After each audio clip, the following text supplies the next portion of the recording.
You don't realize you've been disappearing until you see yourself clearly from 4,000 miles away. I'm Claire Whitman, I'm 28 years old, and last winter, I walked out of a life everyone assumed I'd live forever. The hardest part wasn't leaving. It was realizing how long I'd stayed.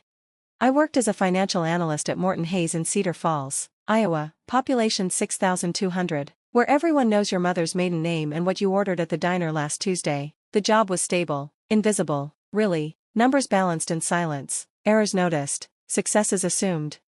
For the past 4 years, I'd been running a side business with my college roommate, Jessa Park. We called it Whitman Table Company. It started small, meal prep for a yoga instructor, a baby shower spread for Jessa's cousin. By last October, we had 6 standing contracts. A law office ordered lunch platters every Thursday. A physical therapy clinic took breakfast boxes on Mondays. 2 quarterly events for the Chamber of Commerce. My studio apartment had more serving spoons than books. A commercial-grade food processor sat next to my bathroom counter like a steel monument. Jessa handled client relations and logistics. I handled budgets and cooking. We split profits evenly, and for the first time since college, I'd built something no one had assigned me, something I chose. The apartment was quiet in a way my childhood home never was. No television echoing from 2 rooms over. No older sister calling from upstairs asking what time dinner would be ready. No father clearing his throat in that way that meant he had an opinion he'd state as fact. I kept my counters clean. I ate when I wanted. I cooked because I loved it, not because someone expected it. But every October, like a season changing, my phone would ring. And the 45 minutes between Cedar Falls and Ridgefield would collapse into nothing. I could run quarterly projections for 3 companies before noon most days. I could execute a Thanksgiving dinner with my eyes closed. That was the problem. My father, Dan Whitman, was 59 and hadn't touched a stove since before I was born. He'd retired from Ridgefield Logistics 2 years ago after 3 decades in warehouse management, and he'd filled the hours with cable news, unsolicited advice, and firm ideas about how other people should organize their lives. He had broad shoulders and a louder voice, and he used both to run our house the way he'd run shipping schedules, clear instructions, minimal negotiation. My sister, Brooke, was 31. She worked remotely for a tech company in Minneapolis, lived in our parents' converted garage apartment, and contributed exactly nothing to household expenses. She had her own entrance, her own kitchen she never used, and her own life she expected everyone else to accommodate. She hadn't cooked a family meal in 8 years. But Brooke was the one our parents worried about, the one they protected, the sensitive one. I was the capable one. In our family, capability was a life sentence. My mother, Linda, was 57. She'd worked the front desk at Ridgefield Family Dentistry for 26 years, scheduling appointments, soothing anxious patients, answering the same questions with the same gentle patience she used at home. She never questioned the division of labor. She never asked why things were the way they were. When I was 16, my grandmother, Margaret, taught me how to make her cranberry orange relish from scratch. I stood at her counter, zesting citrus while she guided my hands with hers, strong, sure, not yet shaking. My father walked through and said, "Good, now Claire can take over the holidays." Margaret's hands went still on mine for just a moment. She didn't say anything. That November, I cooked my first Thanksgiving dinner. I was 16, Brooke was 19, home from college. She spent the afternoon in her room on a video call with friends. Nobody asked her to peel a carrot. 4 years ago, I found out my parents were behind on their mortgage, not catastrophically, but enough that the bank had sent a formal notice, $9,200 past due. I restructured my student loan payments and covered it. Between my analyst salary and the catering income Jessa and I were building, I could manage the monthly burden. But every dollar I sent to Ridgefield was a dollar I didn't invest in myself. 6 weeks before the holidays, I cooked Thanksgiving for 11 people: turkey, sourdough stuffing, roasted Brussels sprouts, mashed sweet potatoes, green beans with shallots, fresh rolls, and 2 pies, apple and pumpkin. I started at dawn. By early afternoon, the house smelled like butter and thyme and something warm I couldn't name. My lower back ached like I'd been lifting furniture. Brooke arrived at 2 o'clock. She filled a plate while people were still finding seats, ate standing in the hallway because she said the dining room felt too crowded, and left her plate on the counter with half the food untouched. She took the last slice of apple pie to her apartment without asking. When my father stood at the head of the table, he raised his glass. "Thank you all for joining us in our home. This is what family means. Our home. Not Claire's food, not Claire's 14 hours, our home, belonging to the man who'd nearly lost it to the bank." I washed dishes for 3 hours afterward. Linda dried beside me in silence, her arthritic hands moving slowly, the skin around her knuckles red and cracked. At one point, I said quietly. Brooke could help with this. My mother's voice was barely audible. You know how she is. I did know. That was the problem. The moment that stayed with me came near the end of the evening. My cousin Amber said, Claire, that cranberry relish was incredible. Is that Grandma Margaret's recipe? Before I could answer, Brooke called from the hallway. Yeah, it's a family recipe. A family recipe. Like she'd ever held a zester, like she'd contributed anything beyond showing up and leaving. I told myself that was the last time. I didn't realize how right I was. December 18th. I was at my parents' house helping Linda organize gift bags for their church group, tissue paper, ribbons, charity donation cards. Brooke had ordered herself new winter boots and asked Linda to wrap them so they'd look like a gift from someone else. Linda wrapped them without hesitation. The side door opened. My father came in from the garage, Brooke behind him, both smiling in that way that meant they'd made a plan without consulting anyone. My father leaned against the doorframe. Claire Bear, Brooke's inviting her networking group for Christmas dinner. He still used the childhood nickname, like I was 12. I looked up from the ribbon. How many people? Brooke crossed her arms. Casual. Around 20. Maybe a few more if people bring partners. Dan clapped his hands once, satisfied. It's just 20 people. Just. I set the scissors down carefully. And who's cooking? My father's smile didn't change. Come on, Claire Bear, you do this every year. Linda was already moving toward the pantry, reaching for her recipe binder. 30 years of conditioning, activated by proximity. I looked at the table, the tissue paper, the boots Brooke bought herself. I looked at my father, at Brooke, who hadn't carried in a grocery bag in 5 years. I smiled. Sure, Dad, I'll take care of it. Brooke gave me a thumbs up and headed to her apartment. My father squeezed my shoulder as he passed. That's my girl. I sat there with the gift bags for a long time after they left. My hands were steady, my breathing even. I already knew I wouldn't be there on Christmas Day. I just hadn't told them yet. I went to check the kitchen inventory. The answer, almost nothing. Condiments, leftover casserole, frozen vegetables from last spring. Feeding 25 people required strategy and roughly $450 in groceries. Brooke appeared in the doorway, leaning against the frame, unusually chatty. So, my friend Ethan's coming. I opened the fridge, counting what could be salvaged. Friend? We've been seeing each other a few months. Ethan Kessler. She said it like an announcement. The Kesslers owned Kessler Holt, the oldest accounting firm in Ridgefield. Ethan's mother, Diane, chaired the hospital foundation board. His parents are coming too, Brooke added. Maybe his brother. I'll send you a list. She pulled out her phone and started typing. My phone buzzed. A list of dietary preferences from a woman who'd never once asked me what I wanted for dinner. What are you contributing, Brooke? She straightened, gesturing around vaguely. I'm organizing it. I'm bringing everyone together. Bringing everyone together. In the house my $9,200 had saved from foreclosure. The roof I'd paid $7,400 to repair. The HVAC system I'd replaced for $5,100. Brooke was organizing the gathering the way someone takes credit for a party by sending the invitation. That evening, the house settled into familiar rhythms. Dan in his chair, Brooke in her apartment, Linda on the couch beside me, flipping through a binder of recipes she'd been updating since 1996. I was on my phone, scrolling flights to Sedona. Round trip from Des Moines, 4 days, aisle seat. The price was higher than I'd like for mid-December, but the business account could absorb it. Linda leaned over. I was thinking we'd do both ham and turkey this year. Your grandmother always did both when we had more than 15 people. She said it gently, like she was inviting me into tradition, not assigning a shift. Mom, why can't Brooke handle some of this? Linda's hands paused on the binder. She glanced toward the garage apartment. You know your sister, she's not built for that kind of thing. Not built for it. Like some people were born without the capacity for effort. From his chair, my father spoke without turning his head. Family takes care of family, Claire, always has. I looked at him, the man who hadn't called me in 2 months unless he needed something. Family takes care of family, I repeated softly. Right, Dad. Inside my head, a different sentence formed. Family took care of family when I paid your mortgage, when your furnace died and I drove an hour at midnight with a space heater and a checkbook, when the roof leaked into Brooke's apartment and I wrote a check so she wouldn't have to hear dripping water at night. When did family take care of me? Linda reached over and patted my hand. It'll be lovely, like always. Like always.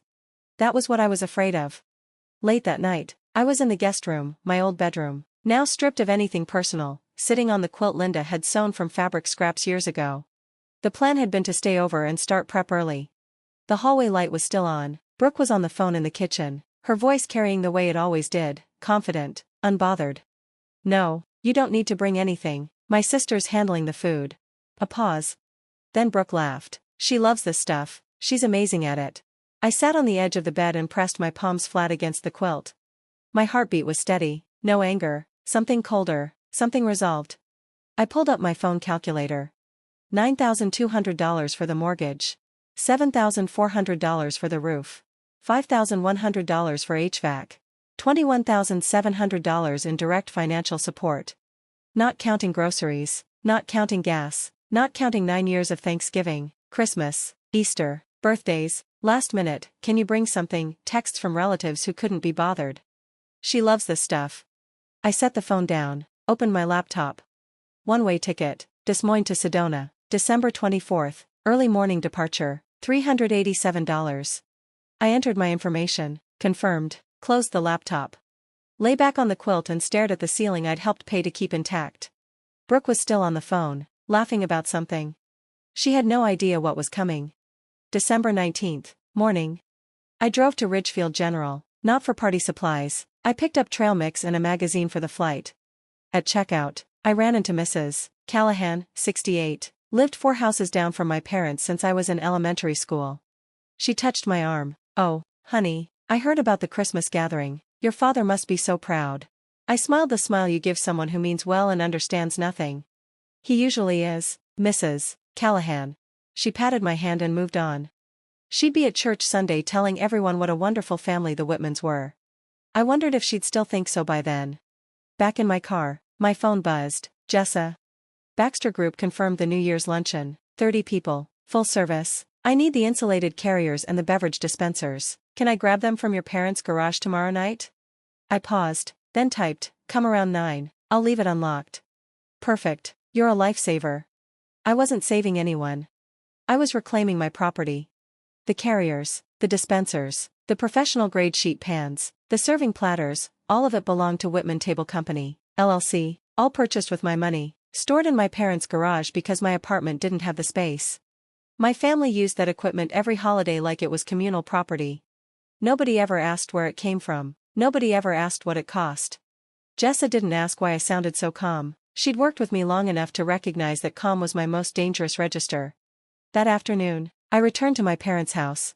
Dan met me at the door with a new assignment. "I need you to pick up the folding chairs from the church. Pastor Wendy said we could borrow 8.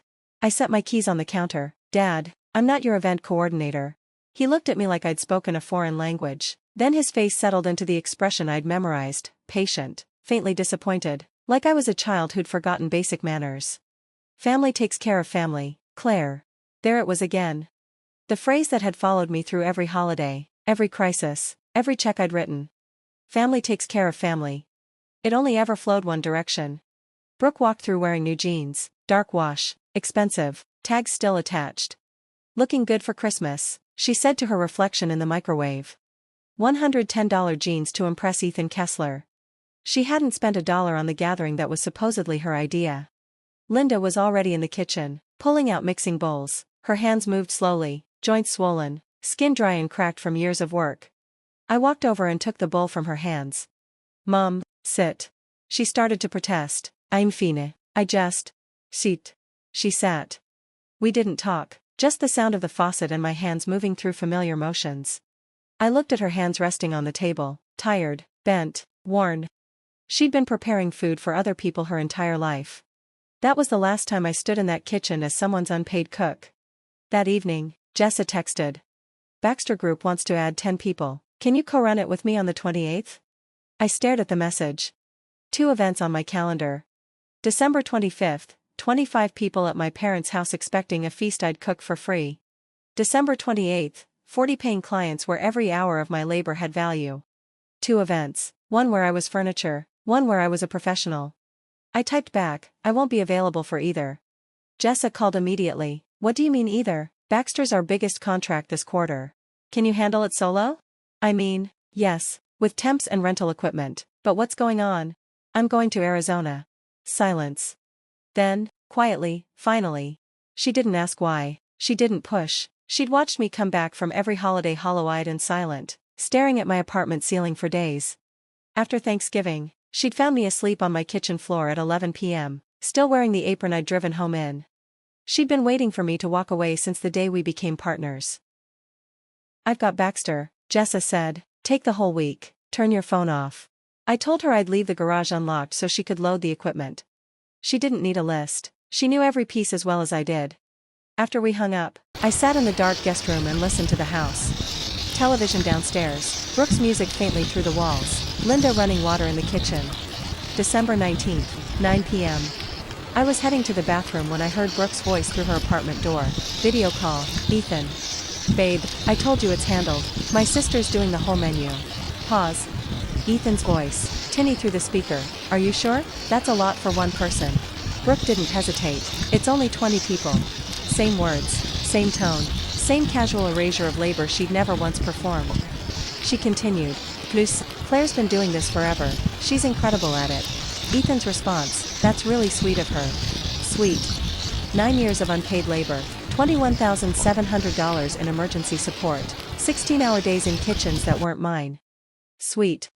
I walked past her door without stopping, went to the guest room, closed the door, sat on the bed. I didn't feel rage, I felt clarity. Brooke didn't call me a servant to be cruel, she called me that because in her reality, I was one. And I had been so reliable, so consistent, so endlessly available that she'd mistaken my labor for my identity.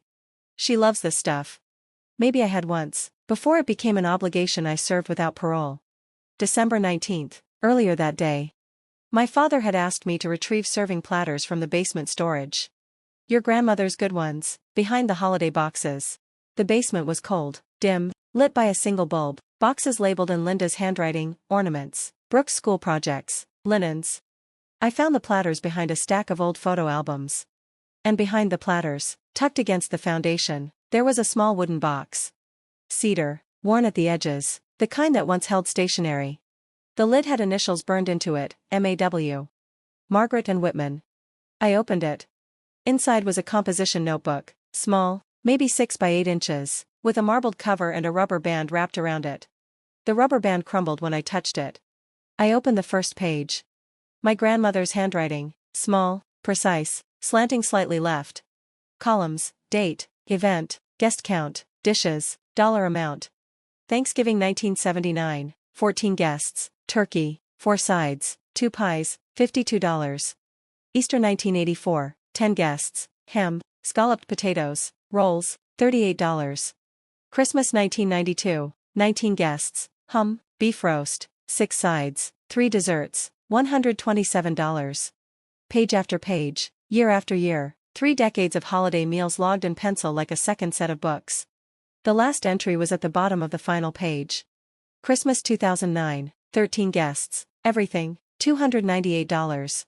She died in April 2010. Below that last entry, underlined once, 172 meals, no one kept count but me. I held the notebook and sat on the cold basement floor. My grandmother had counted, for 34 years, she'd documented every meal, every dollar, every guest. She wrote it down because no one else would remember. I sat there a long time. The basement smelled like concrete and old cardboard and something faint underneath, cinnamon, maybe, absorbed into the wood from decades of baking. I turned pages slowly. Early years, $40 here, $55 there. By the 1990s, the numbers climbed, bigger gatherings, higher costs, same single cook. One entry from 1997 had a note in the margin. D didn't come downstairs once. Dan, my father. He hadn't entered the kitchen during a holiday meal in 1997, and his mother-in-law noticed, and wrote it down, because noticing was the only rebellion she allowed herself. Another note, 2003. Linda helped, first time in years. I closed the notebook and held it in my lap. My grandmother had documented what nobody else would admit, that the women in this family fed everyone, and the men in this family ate. That was the contract, unspoken, inherited, passed down like recipes and serving platters, and the assumption that some people exist to nourish and others to consume. 3 generations, same kitchen, same silence. Margaret counted, Linda endured. And I had been standing at that counter since I was 16, repeating the pattern so faithfully that my sister thought I enjoyed it. I tucked the notebook into my bag, not as evidence. I wasn't building a case. I took it because my grandmother deserved to have someone hold what she'd carried alone. I brought the platters upstairs, set them on the counter. My father hadn't moved from his chair. Brooke was in her apartment. Linda was chopping vegetables. Her hands shook slightly, not from nerves, just time. I looked at her and understood something clearly. I loved my mother, but I was not going to become her. That same evening, I was in the kitchen writing a grocery list, keeping up appearances, listing items I'd never buy. Turkey breast, spiral ham, Yukon Golds, heavy cream, fresh cranberries. Brooke was in the living room on a video call with Ethan. I could hear them through the open archway. Ethan asked, "So what does your sister actually do for Christmas?" Brooke leaned back on the couch. "Everything, cooking, setup, serving, cleanup." She paused, then laughed. "She's basically our private chef, but free." Ethan chuckled. My pen stopped on the notepad. I didn't flinch, didn't tear the paper, didn't cry or clench my fist. I calmly folded the grocery list in half and placed it in the recycling bin. Private chef, but free. That was the sentence. And the worst part was, she was right. The only difference between me and a hired chef was that a chef got paid, got acknowledged, and had the legal right to quit. So I quit. I walked upstairs, closed the guest room door, sat on the bed, pulled out my phone. Called Aunt Vanessa. She answered on the first ring, like she'd been waiting. Vanessa was 62, my father's older sister. She owned a pottery studio and gallery called Clearwater Clay in Belmont, 40 minutes west of Ridgefield. She'd left home at 18, same family, same kitchen, same expectations, but she'd walked away before the pattern could calcify. She was the only person in my family who understood what I was carrying. When I told her what Brooke had said, Vanessa was quiet for a long moment. Then, "Tell me everything." So I did. The $21,700, the 9 years of unpaid holiday labor, the announcement about the 20-person gathering, the smirk on my father's face, the dietary list Brooke had texted, the grocery list I'd just thrown away. Vanessa listened without interrupting. When I finished, she said, "Your grandmother would have walked out 25 years ago if she'd had somewhere to go." "I have somewhere to go," I said. "Sedona." "Good." Pause. "And I'm coming to Christmas." "You always come to Christmas." "This year I'm coming with my eyes open." Her voice was steady. "You just go, sweetheart, I'll be there at noon." She didn't promise to do anything. She didn't say she'd confront my father or deliver a speech. She promised to see. And in a town like Ridgefield, where reputations lasted longer than mortgages, being seen was its own kind of power. I confirmed logistics. I'd fly out early on the 24th. I'd text Vanessa when I landed. She'd arrive at my parents' house at noon on Christmas Day, same as every year. "Your grandmother kept a notebook, you know," Vanessa said. "I found it today, in the basement." A long pause, then, 34 years she counted. "I always wondered if anyone would find it. I found it." "Good, take it with you." "I already did." Vanessa's voice dropped, not to a whisper, but to something low and firm. "In this family, the women count and the men spend. Time to change the math." We said goodnight. I sat in the dark guest room and looked at the ceiling my $7,400 had kept from collapsing. Outside, December wind pressed against the window. If you've ever been the person who did everything while someone else took credit, you know exactly what Claire is feeling right now. What would you do? Stay for family, or leave for yourself? Stay with me, because what happens on Christmas morning is something no one in that house saw coming.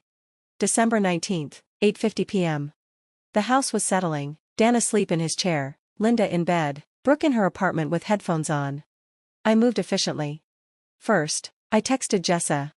"Garage unlocked, take everything, carriers, dispensers, pans, platters, beverage equipment, all of it, load it tonight. On my way." Second, I opened my laptop and logged into the Whitman Table Company wholesale account at Ridgefield General. 4 days earlier, I'd placed a standing order under the business name, 40 pounds turkey, whole ham, 15 pounds potatoes, butter, cream, cranberries, enough produce to feed 30. A caterer's reflex, always order above head count. I'd placed that order out of habit, back when I still thought this Christmas would be like all the others. I cancelled it. The store would refund the deposit within 48 hours. Without that order, there was nothing in my parents' kitchen that could feed more than 3 people. Third, I wrote a note, by hand, short, factual. I left it on the kitchen counter, face down, under the pepper grinder. Addressed simply, Dad. Then I packed. 1 carry-on, for days of lightweight layers, the cedar notebook, charger, sunscreen. I carried my bag downstairs and paused in the kitchen doorway. The light above the sink was on, the same warm glow that had lit this room for as long as I could remember. I looked at the counter where Margaret had rolled pie dough, where Linda had chopped 1,000 onions, where I'd plated hundreds of meals for people who never said thank you. 3 generations of Whitman women had stood at that counter. I was the first to walk away from it. I closed the front door behind me without a sound. The drive to Des Moines took 70 minutes, December dark, highway nearly empty. I passed the Ridgefield town sign at the county line, white letters on green, population 6,200, and watched it disappear in the rearview mirror. The radio played something I forgot immediately. I pulled into airport parking at 5:20 a.m. The flight to Sedona left at 7 o'clock, connecting through Phoenix. I checked in, passed security, found my gate, sat in a hard plastic chair next to a man asleep against a duffel bag. My phone buzzed, a text from Linda, sent at 10 p.m. the night before. Don't forget the rolls tomorrow. Love you, Mom. I read it twice. She'd sent it while I was packing, while Jessa was loading equipment into her van, while the note sat under the pepper grinder waiting to be found. She was still thinking about rolls, because that was all she knew how to think about. The next task, the next meal, the next thing to be done for someone who would never thank her. I had spent my whole life being the rolls. The thing no one remembered to mention but everyone noticed the second it was missing. I turned off my phone, boarded the plane, window seat, stale air, engine hum. The runway lights blurred and we climbed. Somewhere below, Ridgefield was waking up, my father in his chair, my sister in her apartment, my mother in bed with her cracked hands folded on the quilt. And I was above it all for the first time in 28 years. December 24th, late morning. I landed in Sedona, warm air the moment I stepped outside, juniper and red dust and heat. I took off my jacket, stood in the sun, breathed. December 24th, 6:30 a.m. Mountain Time, 8:30 Eastern. Linda went to the kitchen to start prep. She opened the pantry, flour, sugar, rice, pasta, no turkey, no ham, no cranberries, no cream, no butter, no bulk potatoes. She walked to the garage and unlocked the side door. The section where catering equipment was stored, empty. Shelves that had held carriers, pans, dispensers, bare. Hooks where serving tools had hung, nothing. Linda stood in the garage for a full minute. Then she went back inside and called me. Voicemail. She called again, voicemail. She texted, Claire, where are you? The food isn't here. No response. Then she saw the note. Under the pepper grinder, face down, my handwriting, Dad. Linda picked it up, read it standing at the counter in her bathrobe, the overhead light humming. The note was brief. Dad. I have cooked 112 holiday meals for this family over the last 9 years. I will not cook meal 113. The equipment in the garage belongs to Whitman Table Company, LLC, my business. It has been retrieved. I have also canceled the wholesale grocery order, which was placed under my business account. Merry Christmas. Claire. Linda read it twice. She didn't cry, didn't shout. She folded the note carefully and slipped it into her robe pocket. Then she stood there a long time, her hand flat against the counter where her mother-in-law had rolled dough, where her daughter had served hundreds, where the air still smelled faintly of cinnamon from the spice box Margaret had left behind. I didn't know this part until later. Linda told me months afterward, over coffee at a cafe in Cedar Falls. She said that after she read the note, she sat at the kitchen table and opened the spice drawer. Inside was a small tin box, hand-labeled with Margaret's careful script, cinnamon sticks, whole cloves, star anise, cardamom pods. Margaret had packed that box fresh every fall for 40 years. After she died, Linda kept refilling it, buying the same spices from the same aisle, tucking them into the same compartments. She didn't know why, she just did. Linda held a cinnamon stick and brought it to her nose. She said it smelled like Christmas morning in 1995, when she was 31 and pregnant with me, sitting at the same table watching Margaret knead dough with hands that never hesitated. Margaret had looked over and said quietly, "You're a good woman, Linda, but don't let them make you too good." Linda didn't understand then. She told me she understood now. She put the spices back, closed the box, wiped her eyes with the heel of her hand. Then she went to the bedroom and woke my father. "Dan, Claire's gone." He blinked. "What do you mean, gone?" "Gone, the food is gone, the equipment is gone, she's gone." Dan stormed into the kitchen in his bathrobe, yanked open the fridge, eggs, mustard, leftover pasta, half a lime. Opened the pantry, flour, sugar, crackers. Went to the garage, bought a shelves, empty hooks. He came back and stood in the middle of the kitchen, turning slowly like a man who'd lost something he couldn't name. "Where's the food? Where's everything?" Linda's voice was flat. She canceled the order, It was under her business account. Her account? What does that mean? Brooke appeared at the top of the garage apartment stairs, hair tied up, still in sweatpants. What's going on? Dan's jaw was tight. Your sister left, the food's gone, the equipment's gone. Brooke stared, the gears turned slowly, then the color drained from her face. Ethan's coming today, his parents are coming. I know who's coming. Dan snapped. Call her, call Claire right now. Brooke pulled out her phone, dialed, voicemail, dialed again, voicemail. She texted, where are you? The message sat there, delivered but unread. Dan grabbed the landline and dialed my number himself. For the first time in months, my father called his daughter. I didn't answer. He stood in the kitchen holding the receiver, listening to my voicemail greeting. This is Claire, leave a message. And I like to imagine those words, ordinary as they were, hit him differently than usual. Because for the first time, the person on the other end wasn't available, not running late, not on her way with groceries, just gone. Brooke went into crisis mode. She grabbed her keys and drove to Ridgefield General, still in sweatpants with a jacket thrown over her hoodie. The assistant manager, Tom, was restocking the bakery case. Brooke asked for a rush order, turkey, ham, sides, desserts, enough for 25 people. Tom checked his system and shook his head. We had a bulk order cancelled last night under Whitman table. I can't pull that quantity back by today. It's Christmas Eve, miss. The trucks already ran. Brooke tried the 2 caterers in the county, both fully booked through New Year's. One receptionist actually laughed when she asked about same-day Christmas service. She tried an online grocery service, earliest delivery, December 27th. Rural Iowa didn't bend for panic. By 11 a.m., Brooke was back at the house with 6 rotisserie chickens from the deli, 3 bags of frozen mashed potatoes, 2 jars of gravy, a tub of pre-made coleslaw, and 2 store-brand pumpkin pies. Total, $284 on her credit card. The first money she'd spent on this household in 4 years. She spread it all out on the counter. Dan looked at it the way a man looks at a broken appliance.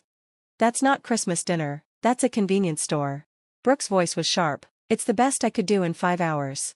In 5 hours? Dan's voice hardened. Your sister could have done it in 2. The room went silent. Brooke stared at her father. Dan didn't realize what he'd just said. That even in the middle of losing everything, even while cursing me for leaving, his first instinct was to measure Brooke against me. And Brooke heard it. Christmas Day, 10:30 a.m. Brooke had done her best.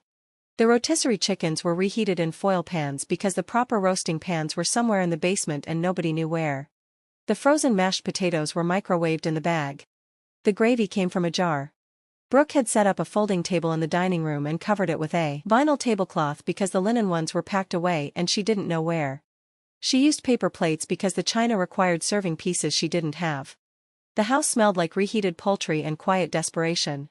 The first guests arrived at 11:15, 2 of Brooke's work contacts and their spouses.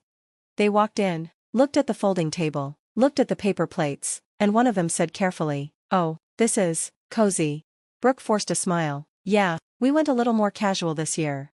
More people trickled in, friends from Brooke's networking group, a couple from her gym. They were polite, but confused. Brooke had promoted this gathering for weeks. At 11:50, Ethan arrived with his parents, Diane and Paul Kessler. Paul in a pressed blazer, Diane in a silk scarf, Ethan in a sweater he'd clearly chosen to impress. They walked into the dining room and saw the vinyl tablecloth, the paper plates, the rotisserie chicken carved unevenly on a cutting board, the jarred gravy in a cereal bowl. Diane Kessler's eyebrow lifted exactly a quarter inch. Ethan leaned close to Brooke and whispered, "I thought your sister was cooking." Brooke's jaw tightened. She had an emergency. Noon. The doorbell rang. Dan opened it. Aunt Vanessa stood on the porch in a wool coat, silver hair pulled into a low braid, holding a tin of her homemade shortbread like she did every year. "Merry Christmas, Dan." She stepped inside, hugged Linda, scanned the room. Paper plates, store-bought pies still in plastic containers, 20-something guests standing around with cups of soda because there was no cider, no cocoa, no warm drinks of any kind. Vanessa said nothing about any of it. She hugged Linda a moment longer than usual and whispered something I'll never know. Then she poured herself coffee, sat in the armchair by the window, and watched. She watched Brooke fumble with a carving knife she'd clearly never used, sawing at rotisserie chicken like she was cutting twine. She watched Dan circling the room, repeating the same story to different clusters of guests. "Claire couldn't make it this year. Work thing. You know how it is."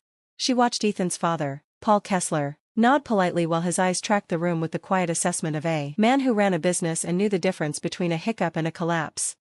Vanessa sat there for 40 minutes. She drank her coffee. She ate one of her own cookies. She smiled when people spoke to her and answered questions about the pottery studio. She didn't mention me once. And in the way that only someone who's waited decades to be proven right can wait, she let the room fill with its own evidence. Every guest who glanced uncomfortably at the paper plates, every awkward silence when Dan's work emergency story didn't land. Vanessa watched it all the way a conductor watches an orchestra she's not directing but knows every note of.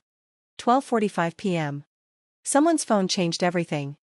I had posted a single photo on Instagram from Sedona, my hand holding a coffee mug, red rocks stretching blue behind it.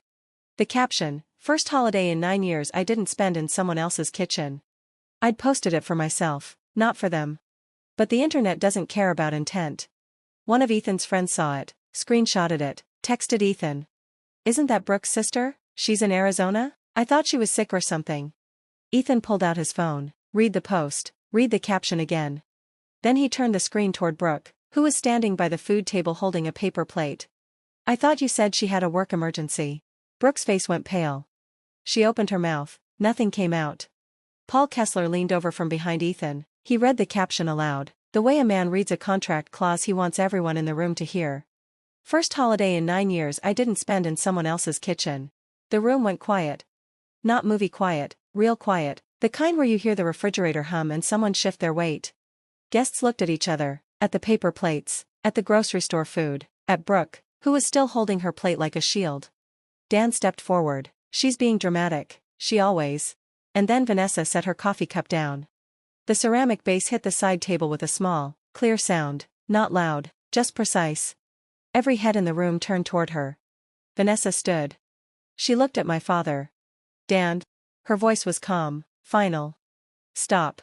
Aunt Vanessa just told Dan to stop, and every person in that room felt the ground shift. If you've ever watched someone finally stand up to the person who ran the family, you know that feeling. This is where the story turns. What Vanessa says next will stay with you. Vanessa didn't shout. She spoke the way someone speaks at a threshold, measured, deliberate, like each word had been weighed before it left her mouth. "Claire has cooked Christmas dinner for this family every year since she was 19 years old. Before that, our mother, Margaret, did it for 34 years. Before that, our grandmother." She looked around the room, 25 guests, paper plates, foil pans. "Do you know what 3 generations of women cooking for free looks like?" She reached into her bag and pulled out a folded piece of paper, a photocopy of the ledger's last page, the one I'd sent her the night before. She unfolded it and laid it flat on the coffee table where everyone could see the penciled rows of dates, events, and dollar amounts. Our mother kept a record. Every holiday meal she cooked from 1976 to 2009, every guest count, every dollar it would have cost to hire someone to do what she did for nothing. Vanessa tapped the paper with one finger. "Claire found this notebook 3 days ago in the basement. Do you know what was written at the bottom of the last page?" She paused. The room was utterly still. 172 meals. No one kept count but me. Diane Kessler set her fork down gently. Paul Kessler uncrossed his arms. One of Brooke's work friends looked at the floor. Vanessa continued. "Claire would have been meal number 173. She decided she'd be the last." Dan stepped forward. His neck was flushed. "Vanessa, this is a family matter." And then Vanessa set her coffee cup down. The ceramic base hit the side table with a small, clear sound, not loud, just precise. Every head in the room turned toward her. Vanessa stood. She looked at my father. "Dan." Her voice was calm, final. "Stop." Aunt Vanessa just told Dan to stop, and every person in that room felt the ground shift.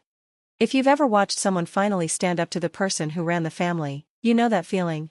This is where the story turns. What Vanessa says next will stay with you. Vanessa didn't shout. She spoke the way someone speaks at a threshold, measured, deliberate, like each word had been weighed before it left her mouth. "Claire has cooked Christmas dinner for this family every year since she was 19 years old. Before that, our mother, Margaret, did it for 34 years. Before that, our grandmother." She looked around the room, 25 guests, paper plates, foil pans.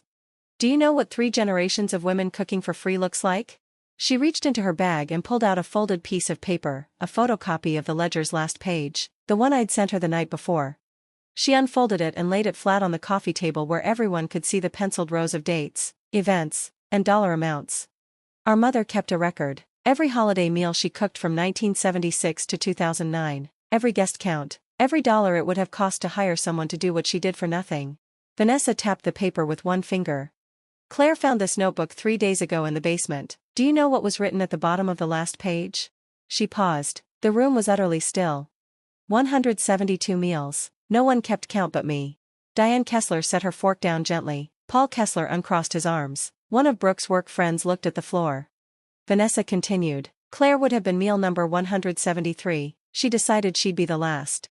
Dan stepped forward. His neck was flushed. Vanessa, this is a family matter.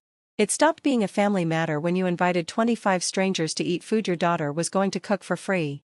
She looked at him the way she'd probably looked at him when they were children, older sister, unimpressed. It's just 20 people, right, Dan? Her voice didn't rise. 20 people, and here they are, standing around paper plates and grocery store chicken, because the one person who made this family look good finally decided to stop. Vanessa turned to Brooke. She was still by the food table, her paper plate resting on the edge like she'd forgotten she was holding it.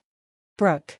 Vanessa's voice was steady. 4 years ago, this house was 90 days from foreclosure. Do you know who paid the $9,200 to stop it? Brooke blinked. Dad handled that. Claire handled it. She restructured her student loans and paid the county in full. Your father has not repaid $1. The room was so still you could hear breathing. 3 years ago, the roof, $7,400. Claire wrote the check. Last year, the HVAC failed in July, $5,100. Claire. Vanessa wasn't reading notes. She had the numbers the way I had the numbers, burned into memory by the weight of carrying them alone. Dan's voice came out ragged. That was a family arrangement. A family arrangement where one person pays and everyone else pretends it didn't happen. Vanessa looked at the guests now, not performing, not theatrical, just a woman stating facts in a room full of witnesses. My niece has spent $21,700 keeping this roof over their heads. Brooke, who lives rent-free in the garage apartment and hasn't contributed to a utility bill in 4 years, has contributed $0. And 3 days ago, Dan looked his daughter in the eye and told her to cook for 20 people like she was the help. Paul Kessler cleared his throat and set his napkin on the table. The gesture was small and absolute. Ethan was looking at Brooke. Brooke's mouth opened. I didn't know about the money. Vanessa's reply was immediate. That's the point. You never asked. You never had to. She turned back to Dan, and her voice was steel-wrapped in calm. You told your friends Claire loves cooking, that she's good at it. She is good at it, Dan. That's why she started a business. That's why she charges her clients. That's why she does not owe you a free meal. Dan exploded. He slammed both hands flat on the dining table, and the paper plates jumped. You come into my house on Christmas and humiliate me in front of everyone? His voice was a roar. The warehouse manager who'd commanded teams twice his size, who'd never lost control of a room in his life, losing control in his own dining room in front of his daughter's colleagues, his daughter's boyfriend and his parents. Vanessa didn't flinch. She stood 3 feet from him with her hands clasped and said quietly. This house was 90 days from not being your house, Dan. Claire made sure you still have a door to slam. She turned my own sister against me. No one turned me. I've watched you do this for 15 years. I just never had 25 witnesses before. The room was fracturing at the seams. Guests edged toward the door. One of Brooke's gym friends grabbed her coat. Diane Kessler stood and adjusted her scarf. Dan pointed at Vanessa with a trembling finger. Get out. I'll leave when I'm finished. The finger stayed in the air, but the voice behind it had cracked. Vanessa was calm the way deep water is calm, still on the surface, immovable underneath. Dan could shout all he wanted. He was shouting at a woman who'd left this family's kitchen at 18 and never looked back. She had nothing to lose. He had everything to lose, and was losing it in real time. Paul Kessler walked to Ethan and put a hand on his shoulder. We're leaving. Ethan looked at Brooke one more time. Brooke couldn't meet his eyes. They left without saying goodbye. Linda sat at the kitchen table. She hadn't spoken. She reached into her robe pocket, pulled out the note I'd left under the pepper grinder, unfolded it, and slid it across the table to Dan. He read it. The last line, Merry Christmas. The guests left in small groups, the way people leave a room where something has shattered. Some nodded at Vanessa, some just slipped out. Mrs. Callahan, the neighbor who'd told me at the store how proud my father must be, stopped in the doorway and looked at Linda. You raised a strong daughter, Linda. I hope you know that. Linda nodded once. Mrs. Callahan left. By 1:30 p.m., the house was empty except for Dan, Linda, Brooke, and Vanessa. Brooke sat on the bottom step of the garage apartment stairs, elbows on her knees, staring at the floor. She hadn't spoken since Vanessa had said, "You never asked." Dan was at the dining table, the note in front of him. He'd read it 4 times. His hands were flat on the table, jaw clenched, but the anger had burned through its fuel and what was left was something smaller. Not shame, exactly, but the beginning of understanding that shame might be the correct response. Linda's phone buzzed. She looked at the screen. A text from me, sent from a hiking trail in Sedona. "Merry Christmas, Mom, I'll call next week, I'm okay." Not "I'm sorry," not "tell Dad I love him," not "is everyone alright?" Just, "I'm okay." Linda showed the text to Vanessa. Vanessa nodded. She stood, brushed crumbs from her coat, picked up her tin. "I'm going home. When she calls next week, you should answer, both of you." She looked at Dan. "And Dan, the next time your daughter pays $7,400 to keep your roof from collapsing, say thank you." Vanessa walked out. The front door closed behind her. The house was quiet in a way it hadn't been quiet in years. Not the absence of sound, the absence of someone willing to fill the silence. I spent Christmas afternoon on a trail in Sedona. The red rocks glowed in the low sun, the air smelled like juniper and dust. My phone was off. I didn't need to hear from anyone in Iowa. I'd turned it on once to text my mother, then turned it off again. The sun was setting, painting the cliffs copper and rose, and I watched it the way you watch something you've earned. I thought about the ledger. 172 meals. My grandmother had stood at that counter from 1976 to 2009 and counted every one, because counting was the only way she could prove to herself that it mattered, that someone should notice, that the hours and dollars and aching hands were real, even if no one acknowledged them. I was meal 173. And I had written myself out of the book. I reached into my bag and pulled out the cedar notebook, held it in the fading light, turned to the page after Margaret's last entry, the blank one. I uncapped a pen and wrote, "Christmas 2025, 0 guests, 0 meals, first time, CW." I closed the notebook and slipped it back into my bag. The rubber band was gone, so I wrapped a hair tie around it instead. The sun dropped below the horizon and the sky turned violet and the trail emptied out and I sat there a little longer. Because I could. Because nobody was waiting for me to clear plates or wrap leftovers or wash dishes or drive home in the dark so I could wake up tomorrow and do it again. I didn't destroy my family. I gave them the one thing no one had ever given them before. The chance to see what it looked like without me. 1 week later. I was back in my apartment in Cedar Falls. The tan from Sedona was already fading. Iowa doesn't let you keep anything warm for long. The fallout arrived in pieces, like delayed tremors. Ethan Kessler texted Brooke the day after Christmas. "I can't be with someone who treats their own sister like staff. Good luck, Brooke." She didn't respond. She moved her belongings from one side of the garage apartment to the other, which was the closest thing to relocation she'd ever managed. Paul Kessler mentioned the Christmas incident to colleagues at the Rotary Club. In a town like Ridgefield, that wasn't gossip, it was a news bulletin. Within a week, Dan Whitman, the man who'd prided himself on running a respectable household, was the man who'd made his daughter cook 9 years of free meals and then demanded she serve 20 strangers while his adult daughter contributed nothing. Dan didn't call me. I didn't expect him to. The man who couldn't say thank you was certainly not going to say sorry. But Linda called. Once, brief, her voice careful, like she'd rehearsed something but wasn't sure she'd get through it. I read the note. "Claire, I should have said something a long time ago." I didn't argue, didn't comfort her. I said, "I know, Mom." And I meant both things. I knew she should have spoken up, and I knew why she hadn't. Aunt Vanessa started something unexpected. At the women's group at First Lutheran, she brought up a question: how many of them had spent decades cooking holiday meals without being thanked? The room went quiet, and then it didn't. Every woman over 50 had a story. The pastor's wife organized a let someone else cook potluck for New Year's Eve, every dish brought by someone who usually sat at the table instead of standing at the stove. I wasn't there, but they told me about it later. Jessa called the second week of January. "Baxter wants to book us for their quarterly board dinners. Also, 3 of the Rotary spouses want catering quotes for spring events." I laughed. It was the first real laugh in weeks. I'd spent 9 years cooking for free. The moment I stopped, people started asking what I was worth. February. I drove to Ridgefield, not for a holiday, not to cook. I met Linda at Riverside Cafe on Main Street, the one with cracked vinyl booths and coffee that tasted like it had been brewing since 1998. She was already there when I walked in. She looked smaller than I remembered. She slid an envelope across the table. Inside was a check for $1,500. I looked at it, then at her. "Who wrote this?" Brooke. Brooke. Vanessa talked to her. She's been picking up freelance design work. It's not all of it, but it's a start. I held the envelope and let that sink in. Brooke picking up extra work. Brooke writing a check. Brooke doing something that cost her effort and discomfort. Maybe for the first time in her adult life. It wasn't enough. It wasn't close to enough. But it was a direction. And Dad? Linda looked at her coffee. He's not there yet. I nodded. When he is, he knows where to find me. We sat for a while. She told me about the potluck. About the women at church who'd started talking about the meals they'd cooked without thanks. About how Vanessa had stood up at the meeting and said, "If you've been the kitchen in your family, it's okay to close the door." I picked up the check, put it in my bag next to the cedar notebook. I learned that the kitchen is not a prison, it's a choice.